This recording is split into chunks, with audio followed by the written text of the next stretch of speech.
You listened to him on the KVJ show for years. Every time he tried to talk sports, he'd get shut down. After years of begging, we finally gave in. Brought to you by Bremen Motorcars and by Wellington Anti-Aging. It's Kevin's Other Show on 640 The Hurricane. Well, here we go, baby. The NFL season is finally kicked off. Got a lot of Dolphins coming up for you here today. Talking about an amazing win that took all day yesterday. And almost all night.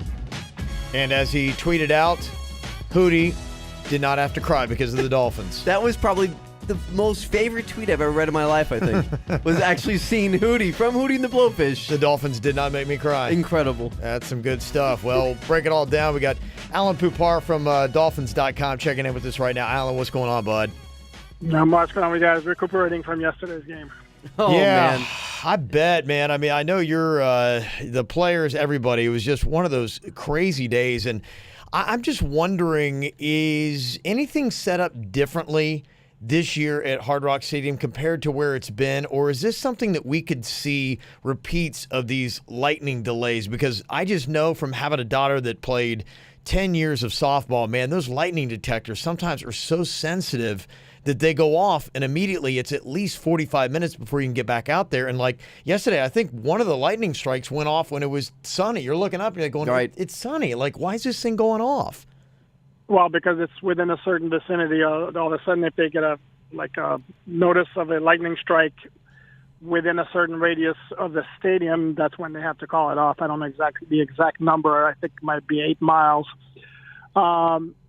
Hey, listen, you know, rather be safe than sorry in a situation like this. It's understandable. Right now, it's just a really nasty time for the weather here and in a lot of different places. I mean, hopefully this will not be an issue anymore this year because I don't think anybody wants to go through it again. No, I feel like it's getting out of hand, though, right, Alan? I mean, because we saw this in college football over the past couple of weeks. I mean, we saw it with Florida State on Saturday. We saw it the week before that with Nebraska. The game was canceled. Yeah. And now we see it with the Dolphins. Is there some new rule that we don't know about, Alan, that has been instituted within football that – because this just feels like this doesn't happen normally, and it's happening a lot in the first 2 weeks of football.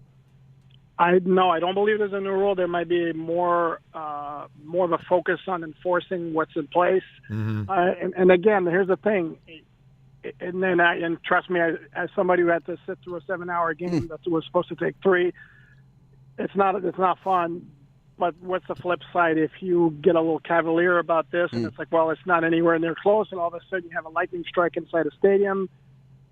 Sure. I mean, yeah, if anything happened, yeah, I mean, the liability, the bat, as much as, people today, they're going, oh, what a long day and how annoying. And, the Dolphins players themselves are in there like, okay, what do we do? Some are trying to nap or eating peanut butter and jelly sandwiches until that apparently ran out. What did they do with the alcohol sales? Because think about that. If you're there, if you shut it off, people are like, okay, how did they do the ruling on the alcohol sales? True. What was that play on that yesterday? I'm going to plead complete ignorance on that because there was no alcohol in the press box, and I didn't wander down into the stand, so I honestly don't know. How would you even want to make that call? I mean, I wouldn't want to be a part of that because if you're sitting there and people have been there, what was it, like 7+ hours? Yeah. From kickoff to wrapping up this game, and you got some people want to get their drink on, but you don't want people to get too hammered. I mean, the normal rule is you stop selling alcohol at the end of the third quarter. So, I mean, last night, it just ended up being that the end of the third quarter was around 7 o'clock. So, I don't know. Yeah, that's a good question. I mean, there's just a lot of things to work through. Okay, well, enough of... I'm glad it wasn't mine. Yeah. Enough of all the lightning delay stuff. The breakdown that went down, 27-20 win, through all the lightning delays and everything that went on. A lot to be made for Tannehill. I guess, hey, for a guy that hasn't even taken a snap all last year, him going, 20 for 28 and having a QBR of 89.9, I guess you would call that a win, would you not, Alan? Yeah, he was solid. I mean, he made a couple of real nice throws. That 75-yard touchdown pass to Kenny Stills was a thing of beauty. I mean, he hit him in stride like 50 yards on the field despite actually pretty good coverage. He had one really poor throw, the one to Gesicki in the end zone when they were going for the fade where I think I saw somebody on Twitter suggest there was a bad play call. They had a one-on-one matchup with a 6'5" guy against a 5'11" cornerback. It was a perfect play call for that. He just underthrew it, and that's the last thing you want to do on a fade. If you're going to miss, you're going to miss long, not short. Adam Gase today suggested maybe the ball slipped out of his hand a little bit, but I mean that was the one bad throw he had. Otherwise, he was fine. A lot of short stuff, which is what we saw in the preseason. But very solid. He's got a really nice group of receivers here with Albert Wilson, who can make a lot of things happen after short catches, and then Amendola, Jakeem Grant, who's really developing into a nice receiver, and then you got Kenny Stills. So it was a good, solid first effort, and likely going to get better. That's right. Talking with Alan Poupart here from Dolphins.com. What would you say is the most impressive thing, if you're a Dolphins fan, that you got to be most excited about that maybe even was unexpected with their performance with Tennessee yesterday? I'm not sure exactly how unexpected it was, but I like the big play capabilities they showed, not only with that 75-yard touchdown pass by Kenny Stills. You knew he had that because he's done it before, but also the kickoff return for a touchdown by Jakeem Grant. And again, it just shows you that the Dolphins, generally speaking on offense, don't take a lot of shots downfield, but they have the ability with the speed they have in a lot of different places to do those type of things. And Albert Wilson, another guy who at some point this year, I'm going to tell you, is going to catch a short pass on the flat and he's going to take it 50 yards. So that was, to me, the most pleasing thing about that game yesterday. Give me your take on both lines, because people seem to be pleased at least with the offensive line. How would you give a letter grade to the offensive and defensive lines for the Dolphins? Offensive line would get a B plus. Yeah, there you go. B plus. The only thing that would keep it from being an A were the penalties. Tunsil had 2, Jawan James had 1. Thought the interior of the line was really, really good. I mean, you can see Josh Sitton and what his addition means to this offensive line. You saw some gaping holes in the running game. Tannehill, the protection for the most part was really, really good. He had the 1 sack, which came on a blindside blitz. And that one might have been on Tannehill that maybe he could have sensed it a little bit better, but the pass protection overall was really good. So really good, solid effort. I think this offensive line is going to be a strength of this team. Okay. It's nice. Defensively, no sacks. Tennessee had maybe a little bit too much success on the run, so I would call this a B minus, C plus. This defensive line is going to get better. I don't think there's a question about that. Then again, in terms of the lack of sacks, Tennessee also got rid of the ball very, very quickly. They threw a lot of short passes, which is going to be their MO, and it's also not a great offense. So, but that's their problem. We're not worried about that down here now that they're gone. But it was an okay performance by the defensive line. I think it's going to get better as the weeks go on. Talking with Alan Poupart here at Dolphins.com about the game from yesterday. You look at what happened with the running game. Now, they were going up against Titans defense that was number 4 against the run last year in the NFL. But you got Frank Gore, 9 carries, 61 yards. Kenyon Drake had 48 yards on 14 carries. How do you feel about the run game? Are you encouraged by what you saw, or does that need a little bit more work? Well, it'll get better, but for first game, it's pretty good. And Tennessee's got one of the best defensive linemen in the NFL, and Jarrell Casey, even though he's not necessarily a flashy name, but that guy can play. And overall, and you saw Frank Gore. I mean, that dude's 35 years old, and he doesn't look like a 35-year-old. I mean, he makes some quick moves in the hole. And Kenyon Drake, we've seen what he can do. Didn't have necessarily a big run yesterday, but I don't think the running game's a concern in the least. I think I like where that's headed. Al, we're getting a lot of complaints against the NFL, the rules and the refs and how they're calling things out with some of the hits that are going on with quarterbacks. And then yesterday, you see what happens with Andre Branch and that crackback block that happened on Taylor Lewan that knocks him out cold. He comes up swinging and just ready to go. And Andre Branch, not even like penalized, not kicked out of the game. What are people saying about that, and did the refs completely blow it on that? Yeah, you know what? I'm not 100% sure what the rule is on that. It's definitely a blindside block. I know you can't hit a quarterback with a blindside block on an interception return. I'd be lying to you if I said I'm 100% sure right now how it applies to other players. I'm not a fan of it personally because, again, you're going all out against a defenseless player, but I mean, he wasn't flagged, and I don't think it was necessarily that inconspicuous to where the official would have missed it, so not exactly quite sure what happened there. Yeah, it seems like a confusing rule to a lot of people because, I mean, you had people on Twitter, you had Titans fans and everybody saying, how is this not a penalty? How is Andre Brand still in the game? Well, yeah. I mean, they had enough time to review a lot of things on that. They took a solid few minutes to review all of the taunting calls that they ended up calling on both teams. And that one must have been left out for a reason. I mean, it was a hit to the head, obviously enough that it knocked him clean out cold, and he came out, and luckily the refs were able to get control of the situation. But I mean, that could have gotten really ugly, really fast in that game. I was just kind of curious, as a lot of fans were, why that wasn't even flagged. Well, Alan, thank you so much for your time and the breakdown of the Dolphins win. We really appreciate it. What do you see coming up for this next week? It'll be easier to tell after tonight because I don't know exactly what we got in the Jets. Yeah. You're going up tonight. Very curious to see what Sam Darnold's going to look like in his first NFL start. I didn't see him play in the preseason, but I've read and so I have seen all like the rants and raves about how mature he is, how ready he is.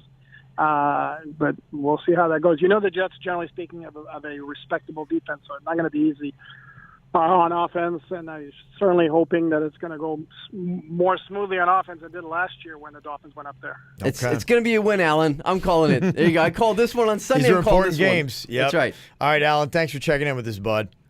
You got it. Anytime. All right. Coming up here in a couple minutes, your Canes also won. Oh, yeah. Actually, it was a pretty good breakdown for pretty much every single football team in the state of Florida except for one. But I got to tell you, there were a couple unimpressive performances. And if we had to rank a top 5 right now out of week 2 of the college teams in Florida, where will we put them? I'll break it down for you next. Yep. He's here, too. It's Kevin's Other Show, right here on 640 The Hurricane.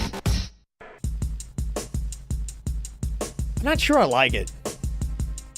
The new turnover chain. Really? I'm not feeling it. Really? I like the U. I like the U. The blinged out ibis. I don't know, man. Do you like it? I like it. I do. I like it. I think it's very pretty. First of all, it's very nice looking. It's heavier and has more jewels than the turnover chain from last year. It's kind of hard to figure out what it was. I think I was reading one of the articles, and one of the Canes players called it a duck. I don't even think they're even sure what it is. Come on, man. What are you doing? I actually took my son to his first football game on Saturday. We went to that game against Savannah State. Yeah. So it was a lot of fun, and he's 3. He's going to be 4 in a couple weeks, and he called it a duck. So I understand if my son, who's almost 4, calls the ibis a duck. But if you're on the team, you got to know it's Sebastian the ibis. You'd hope. But, I mean, if they don't, I just thought it was confusing. I was like, I get it. Maybe it's a little bit more blinged out and it's supposedly a little heavier. But, man, I love the U. I thought that was where it was at. I will say this. My first impression was that I thought the U was great. I loved the emblem of it, and it was great to hold up, and it was just the overall imagery of having the U, like you said, all blinged out. Right. I love that. That's the number one symbol of the Canes. Yeah. The U. Why would you deviate away from that? They wanted something different, and I don't. Why? It was great. I think just because I'm with you on the if it's not broken, don't fix it type thing. Yeah. But I can't hate on the old school Sebastian the ibis. I love old school Sebastian, and the only thing they're missing is the pipe.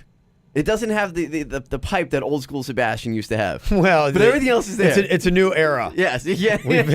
We fully understand mouth and throat and lung cancer now, man. so we just can't. I'm just missing the pipe. Not today, not for the kids. But I did Imagine like your it. 3-year-old's like, why do we have a smoking duck?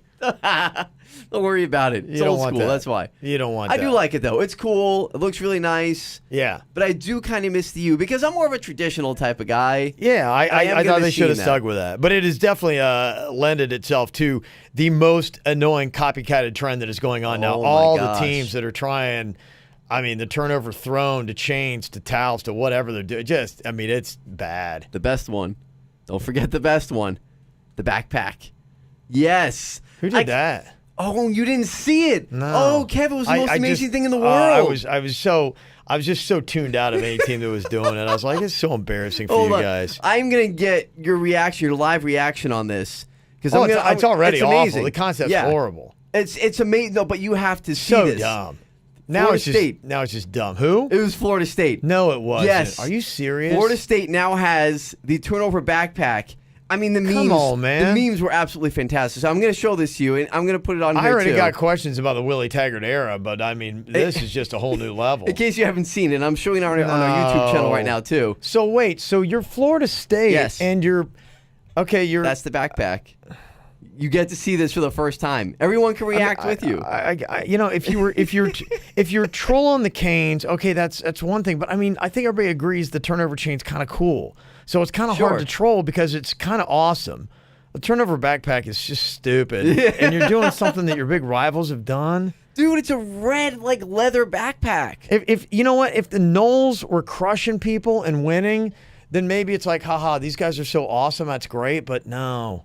No, it's awful. I mean, the memes were just fast and furious that night. They became it's not working. Dora the Explorer. I mean, they put Dora the Explorer's head in a Florida State uniform with the backpack.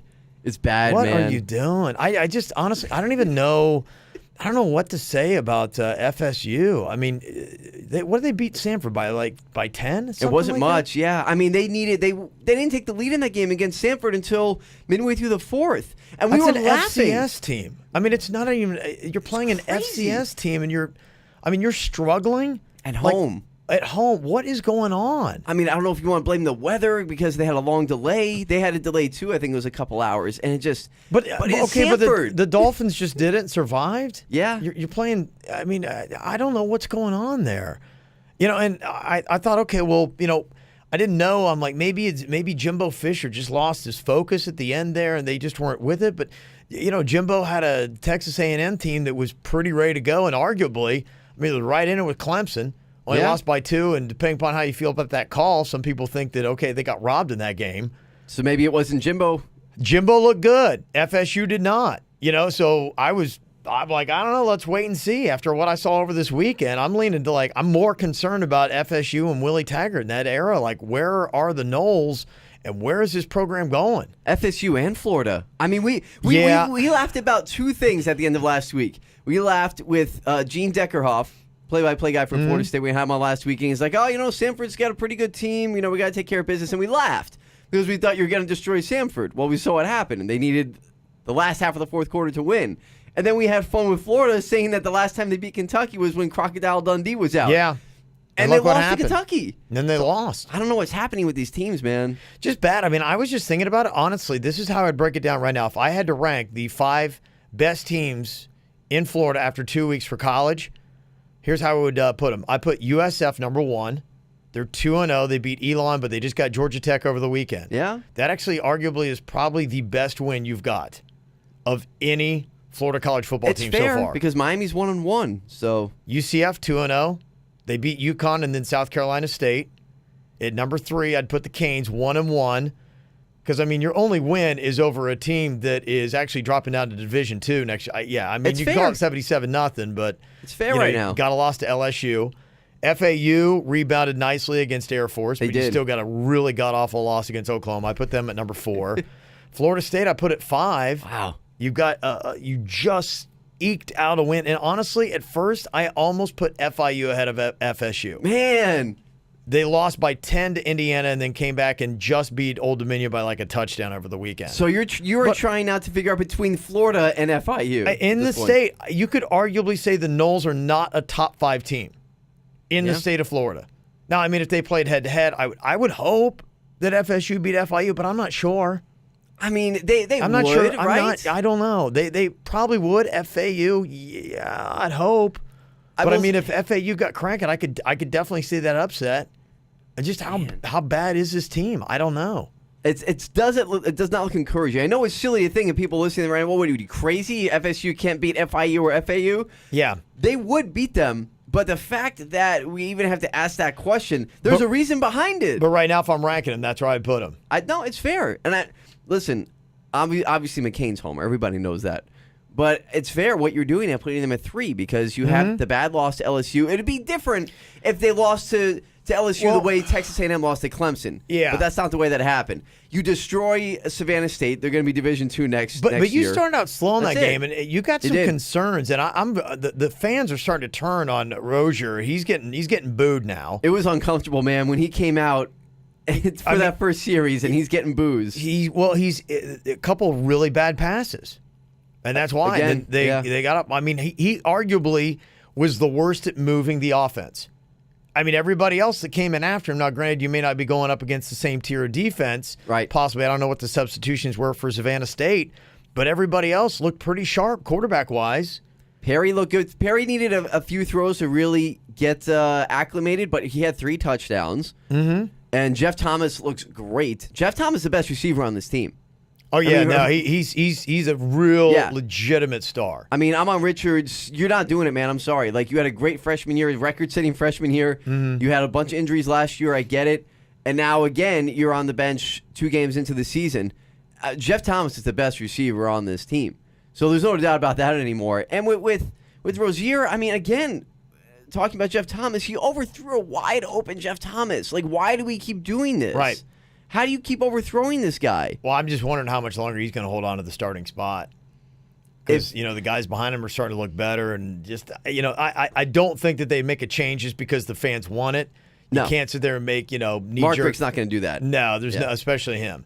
He's not going to do that. But I will say this. When it comes to, is it Rozier or Rozier? Like, what are we doing with this last I've heard name? all the national guys are calling him Rozier now, and I've always called him Rozier. I don't know. And they did announce him as Rozier at the stadium, so I guess we say Rozier now. Is this like Tyrod Taylor? It is, yes. We've been calling him Rozier for all these years, and now it's Rozier? And now all of a sudden they tell us it's Rozier.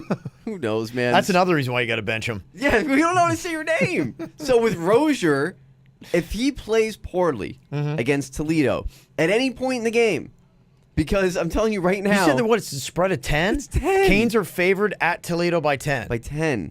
Think about that for a second. At Toledo, I understand it's on the road, but you're at Toledo and you're only a 10-point favorite. I got to tell you, I mean, the Power 5 teams in Florida are very disappointing so far, and I don't know which one you're the most disappointed in. I would say probably the Noles, but the Gators aren't far behind, and Canes look the best, but we'll see.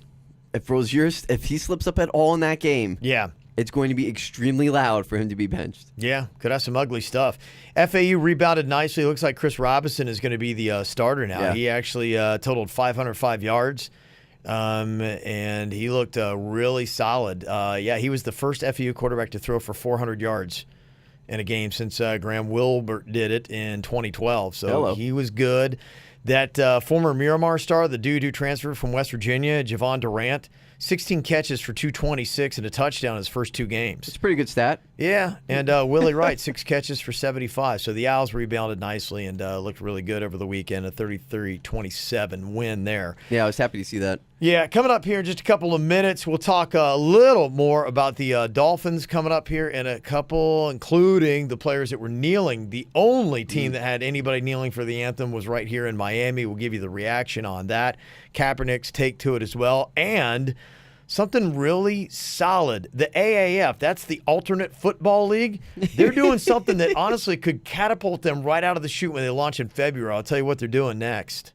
Be part of the show on Twitter at 640 The Hurricane, hashtag Kevin's Other Show.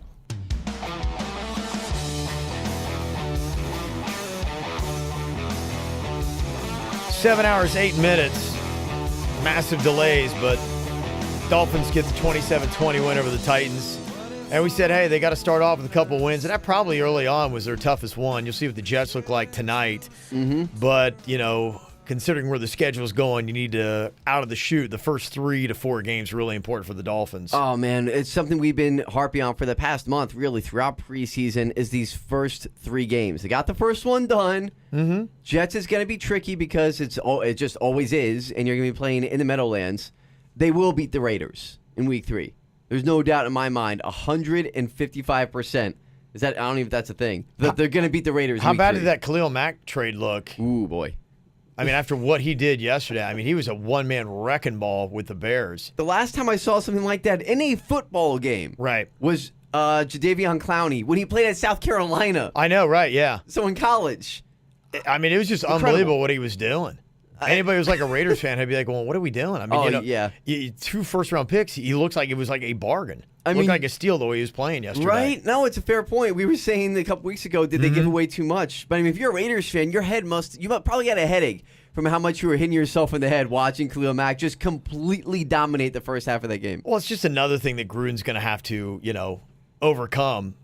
That massive contract that he's got and the amount of money he's making, and if they don't come out of the chute, people were like, it's just going to be an ugly year. And especially, too, with the team right now, like Oakland suing the Raiders. They're waiting on Vegas. I mean, if you're a fan of What are they like? It seems like every move they're making is going to be disenfranchising them from their fans. How quickly could the Raiders go into tank mode? Now we'll see. Now they haven't played yet. They had the late game tonight against the Rams. I mean, it could totally spin out of control. It could go quick, right? Super fast. Super fast with what they got going on. Them in Buffalo. Yeah. The anthem stuff, pretty quiet. The only team that had anybody kneeling for the anthem was the Dolphins. Just them, yeah. But overall, I don't hear anybody going absolutely crazy about it. I don't even think Trump has said anything about it, which is highly unusual. Yeah, Kenny Stills, Albert Wilson was in there. Robert Quinn was raising his right fist in the air. That was really about it. I think everybody, maybe even Trump, I think everybody's just kind of burnt on it. Yeah. They're really burnt on fighting about this whole thing. It really is. I mean, it kind of goes back to what I was saying, a few weeks ago when I made the comparison of when my son just keeps harping on something. He says, Daddy, can I do this? Daddy, can I do this? And I say no, and eventually I just give in because I don't want to hear it anymore. I get burned just tired out. Of it, yeah. And I think that's kind of where we are with this. I mean, at least for me.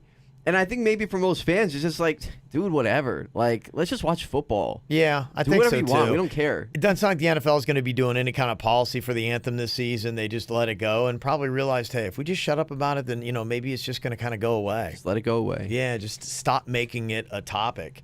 Boy, I know one thing that was a topic is really kind of interesting. Just over the weekend, I was in Columbus for a Buckeye game. Right. And, they're a Nike provider, and just some of the commentary that was going on over there was a lot of people were kind of throwing some shade at Nike, but so far things look pretty good for Nike. Their sales increased 31% from Sunday through Tuesday of this last week.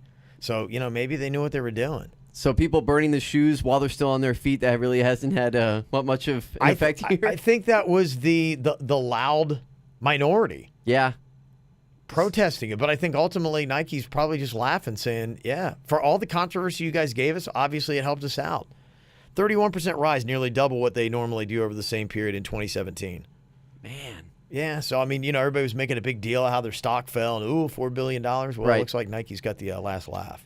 Hey, man, look, Nike isn't Nike for no reason. Mm-hmm. They've had a lot of staying power and made a lot of money over the past 30-something years. They kind of know what they're doing in marketing, even though, and I still feel this way, I hate the slogan, but it has provided for some of the best memes in internet history. I will say that. Everybody's been running wild with that Kaepernick photo. It's been going on. So I still am not in agreement with what they did there, with attaching the slogan that they did, but otherwise, it's working. I think it was also, too, is just overshadowed. They had the Marjorie Stoneman Douglas High School team was there at the game, and so, they had Aaron Feis, who was the offensive line coach there, and he was just given the 2018 George Smith Coach of the Year, and they had his wife and daughter were there on the field, and, fans gave him a standing ovation, and so that was kind of a cool thing. And then just again on Friday night, I don't know if you saw this, but Stoneman Douglas, they played their first home game since the shooting had happened. You're kidding. Wow. No, I didn't know that.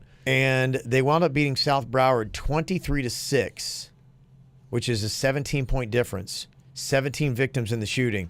And you remember when they had that game at Marlins Stadium, and there was 6 different instances of the number 17? That's right, yeah. Popping up in that game, and then you have this again, and then there's 17. And dude, I have chills all down my arms right now. Goosebumps everywhere. I didn't know that. It's getting to the point where it's insane.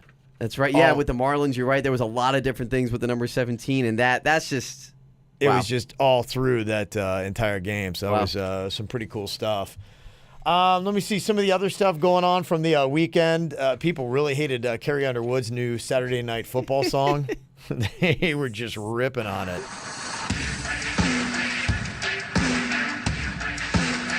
Driving anthem. Building up here. Okay. Everybody's ready for the party. Okay. Everywhere coast to coast. Sure. Come on, we're just getting started. Been waiting all day, let's go. It's all right so far. The gang's all here for a throwdown. A rowdy crowd rocking the place. Cool. The Bears and the Pack in a showdown. Fired up and ready to play. Customized too.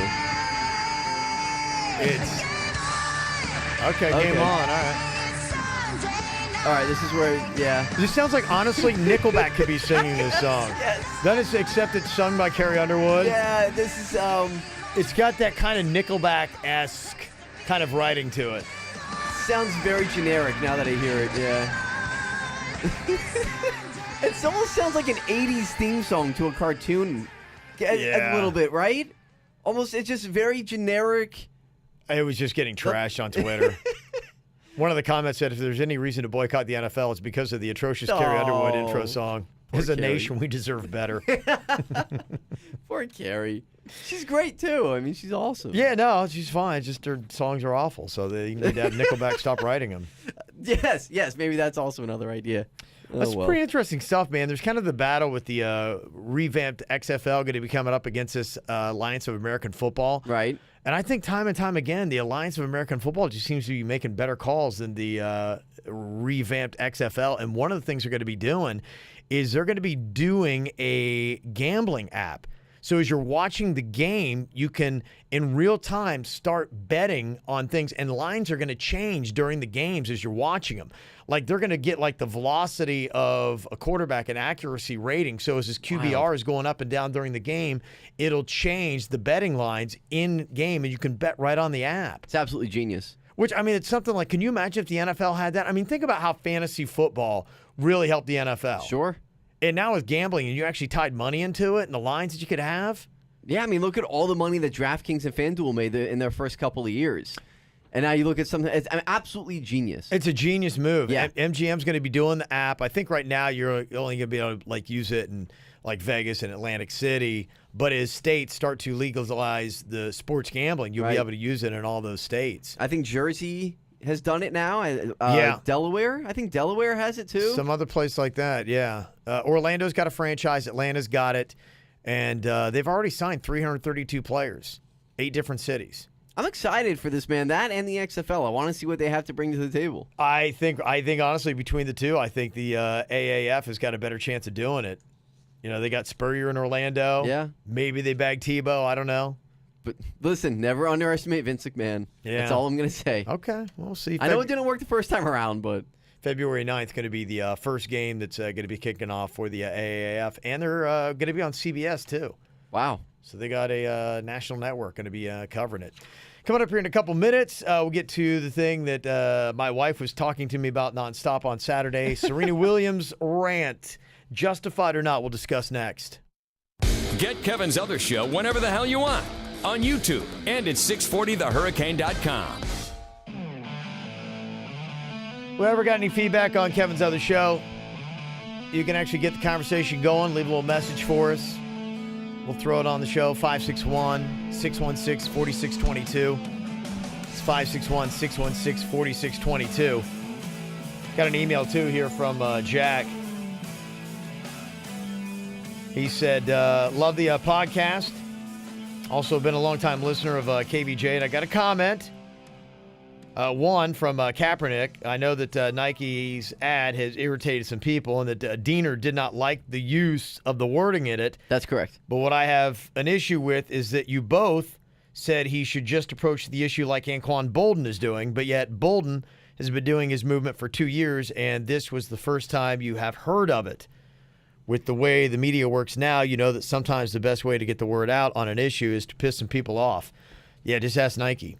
It's true. Work for them. Yeah. Yeah. He's right about that, but at the same time, to me, it's more important to do it in the right way, in my opinion. Anquan Boldin has done it the right way. Mm-hmm. He also went on about the overreactions from week 1. We were just kind of laughing about that. Dak Prescott apparently cannot play quarterback. It's amazing what they do. And by they, I mean the national media clowns who just can't find anything to talk about, so they have to just make things up. Yeah, he said that Steve Young had a really good point. He said, really, honestly, September should be the real preseason for the NFL. You know, he said they are the games where the team has to actually play the whole game. A lot can change at the end of a game when the pressure is on. I'm a Steelers fan, and yes, they effed up that game. I do not think that Bell would have made a difference. Really? That's, man. I mean, Bell's a difference maker. Like that's literally what they call him and why he's saying he needs to be paid so much money. Right. Because he's one of the few difference makers in the league, right? Yeah, it really seemed like to me that a lot of that game was on Roethlisberger, throwing a couple of picks. Yeah. He's done that in the past couple of years. I don't know what it is with him. Yeah. These past few years. He was not solid. No, I'm sorry. Sorry, Jack. I love you, buddy, but I disagree with that. If you have Le'Veon Bell, that is taking away some of the pressure from Big Ben. Maybe he's just trying to make too many plays. I don't know. But that's not to say James Conner had a bad game because he was awesome. Mm-hmm. So what Big Ben is doing, that I don't have a good answer for. Yeah, I mean, we broke that down on Thursday. At this point, I don't see Le'Veon Bell ever putting on a Steelers uniform again. I think it'll be tough for him to do it. And especially, I mean, week 1, you come out and you tie the Browns, who didn't win last year. I mean, if there was animosity in the locker room before, and then he sent out that little tweet with just the little emoji face, which he had to come back and say, oh, no, I was only tweeting that out because it was a tie. How often do you see a tie? We're like going, so you're just chilling at home, like watching us come out here and not helping out? Really bad look, man. I don't, even if he comes back on this team, it's a business move by the Steelers to get him back on and help them win. He's not going to be accepted by the players in that locker room. No, I think there's probably too much bad blood. Absolutely. Jack went on to say, please don't let Diener defend Serena acting like a poor sport. Why not? She escalated the issue and deserved the penalty for her 3rd violation just because she was getting beat and could not control her temper. She deserved the game penalty. You could tell she lost it by what she was saying. She was out of control. Did my brother write this email? Because I literally just had this same argument with him over the weekend. Yeah. That's what it sounds like. So what is your take on what happened with Serena Williams? The first one was the line judge was trying to say, or the umpire that was there was trying to say that she was receiving some kind of coaching. Right. And that is breaking a rule. Then she smashed her racket. That was the second one. Right. And the third one was after she called him a thief for stealing a point from her, and she had been going on for a while demanding an apology. Right. It's the first 2 were warranted. Now, I don't believe she intentionally cheated. I believe her coach, which, and I've said this many times before, I'm a tennis guy, okay? I do. I watch tennis. I understand the game. I've watched it since I was a kid. And a lot of coaches do coaching from the stands. You're not allowed to. But it's just one of those things, like in the NFL, there's holding on every single play. It's just a matter of whether or not it gets called. How egregious is it for the referees to see it or not and decide to call it? Mm-hmm. So this happens in tennis. The coaches might have some type of secret hand signals or whatever, but they do coach from the stands. They're not allowed to, but it happens. This time it was called, that's on Serena's coach. Serena's not asking for the coaching. She's not looking saying, where's my coaching? So she, in my opinion, she's not intentionally cheating there. That's more on her coach for doing that. Well, that's just it. She didn't even like, the thought that she was doing anything she's being that was connected cheating. to it, yeah. And then she brought up my daughter. She's like, look, I wouldn't want to set that kind of example, and I would rather lose than cheat. And don't mess with emotional moms, man. Don't do it. Well, and then the thing I think people were debating is, was this a sexist move? Was that what it was? Because the guys do all this kind of stuff, rant, rave all the time, and they don't get this kind of call against them. I don't think it had anything to do with whether she's a male or female. My personal opinion. But that being said, I will defend her to Jack's displeasure on the 3rd call. Second call, absolutely. She broke the rules. She Second calls, I don't think you can argue that. Yeah, it's a no-brainer. She trashed her racket. It wasn't even close. That's the rule. So Yeah. you get the second call. The 3rd call is then verbal abuse. I'm sorry, she dude. called him a thief. Yeah. I mean, look, if she's yelling at you because she doesn't agree with that first call about the cheating, no profanity. No profanity at all. She didn't curse at him. This isn't John McEnroe, okay? She's not saying anything bad. She's just saying, how dare you call me a cheater when my daughter is watching? It's kind of hard to call somebody for verbal abuse on that. And then all she does is say that you're a thief. You stole a point from me. Stop being so sensitive for the umpire. Mm-hmm. I will defend her in that way. So if you had to say who you think was maybe a bigger crybaby about the whole thing, Serena, who actually had tears on the court, you think it is the umpire who was the bigger baby about this? Oh, absolutely. I mean, get over yourself, dude. She did not deserve that 3rd penalty. Was she wrong for how she reacted? Yes. Was it sexist? In my opinion, no. I think it was a matter of fact of just an umpire being way too high on his horse and way too sensitive to being yelled at by Serena Williams. Billie Jean King's got Serena's back. She said coaching on every point should be allowed in tennis. And it is kind of weird. I mean, how many other sports are you allowed to coach? That's an asinine point to make by her, though, because that's the rule. It's the rule right now. But why is it a rule? Change the rule. It's a stupid rule. Oh, I agree. I mean, the fact that you're even having this ticky-tack of, like she's saying, I wasn't getting coached, and it's become a big issue, and it changed the final of the U.S. Open, is stupid. It should be It's a dumb changed. rule. But it took Wimbledon 100 years to say anybody else can wear something other than, well, tennis all white. get with it. Unfortunately, the world is changing a lot faster these days. Yes. It should be a rule change, but it's not. That is the rule at this moment. Then Billie Jean King went on to say, when a woman is emotional, she's hysterical and she's penalized for it. When a man does the same, he's outspoken and there are no repercussions. Thank you, Serena Williams, for calling out this double standard. She believes it exists. She said that it was sexist. That's Billie Jean King, who is all famous about the battle of the sexes in tennis. Right. That's her claim to fame. I mean, it's tough, man. It's tough for me to side with somebody when they put a title on a particular person. It's a big deal to just go up to somebody on national television, actually in front of the world, and be like, you're sexist. You're doing this because I'm a woman. Right. It's a big deal. This guy's been an umpire in tennis for a long time. So you don't want to say that the guy's sexist, but you do want to say that he was a big crybaby for... He's a crybaby. Yeah. Yeah. It's chill out. Just be like, okay, she calls you a thief, so what? And they always say this, too, the worst thing that any official can do in any sport is change the outcome of the sport, of the actual contest itself. Right. And you can say that this umpire did just that. Absolutely. He changed the outcome of this thing. And not to mention, too, just what happened. Now, maybe you could argue that Serena let herself get too rattled. She did. No, she did. I will say because that. she emotionally took herself out of this. And Yes. there was a certain point when you're watching this, you're like, there's no way she's going to be able to rebound and win this thing. No. She was too emotional. It was just like there was no coming back from this. Andy Roddick used to do the same thing all the time. He would get way too emotional. He would be yelling and screaming. He would be yelling at the umpires. Yep. He wasn't penalized very much. I will say that. But you can't do that if you're Serena. You Yep. can't. So I won't defend that. I'm not going to defend her for losing her mind because she lost her mind. She did. But I don't believe she deserved that third penalty. And then finally, Jack here said, what happened to Ricky Bobby? Did you fire him or did his music career take him away from the show?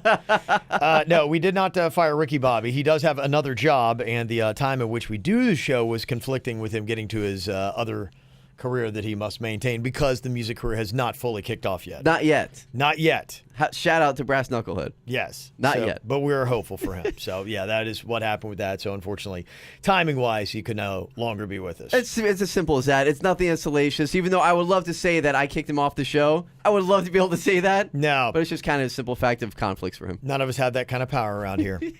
All right, want to jump in on it. You can get a part of the discussion. You can send us in the emails. You can go to 640thehurricane.com. You can also jump onto our Twitter. Just find Kevin's other show. You got the podcast daily, too. And we even got a YouTube show. You listened to him on the KVJ show for years. Every time he tried to talk sports, he'd get shut down. After years of begging, we finally gave in. Brought to you by Wellington Anti-Aging. Low T? Go to WellingtonAntiAging.com. And by Bremen Motor Cars in West Palm Beach. A world-class experience. Shop BremenPorsche.com now. It's Kevin's other show on 640 The Hurricane.